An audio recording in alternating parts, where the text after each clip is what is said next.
Hello, everyone, and welcome to another episode of Learn 3 Languages in a Week.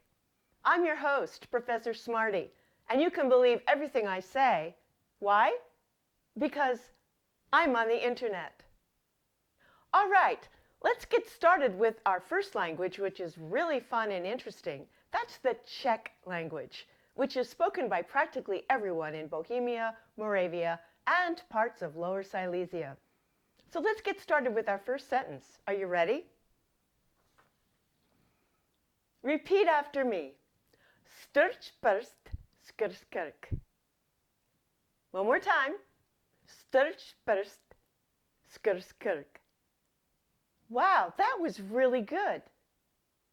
Oh, and what does the sentence mean? It means stick your finger through your neck. Imagine, you could be in a park in a Czech-speaking country, and you suddenly see an interesting old man, and you might say something like, Dobrý den, pani, je dnes hezky počasí. Strč prst skr skirk.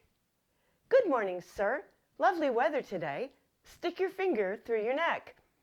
And a rollicking conversation can ensue after that. Now, one more thing I should say about the Czech language. You may be asking, where the heck are all the vowels? Actually, there are no vowels in the Czech language. Years ago, during the Austro-Hungarian Empire, the Austro-Hungarians robbed the Czechs of their vowels, and now they're stored in a vault under Prague Castle. Maybe someday they'll be liberated, and the Czechs will speak like normal people. All right, let's move on to our next language, which is much more difficult than Czech, and that is the French language. Oh my God. I'm sure many of you studied French in school with very little success. And you might even be saying, I was in France a year ago, and I was walking around with my phrase book, and I was speaking the French language to everybody, and they couldn't understand me. I hear you, girlfriend. Moi, je parle français très, très bien. But that's because I've learned a very important secret. They have very, very tiny mouths when they talk. So, for example, if you want to say a sentence like, Monsieur Richelieu, les yeux bleus sont mieux, you have to keep your mouth in this extremely tiny position. Now, if that's difficult for you, here's a product I recommend. You can find it anywhere at your local drugstore. Voilà. Monsieur Richelieu, les yeux bleus sont mieux. It works like magic. Okay. We've got one more language that I think you're really, really going to enjoy, and that is the Swedish language. Here we go. 7 seasick seamen were cared for by 7 beautiful nurses. Actually, that's the name of a Swedish porn movie from the 70s, but also it's quite a comment on the Swedish healthcare system, don't you think? And it gets better than that. I saved the best for last.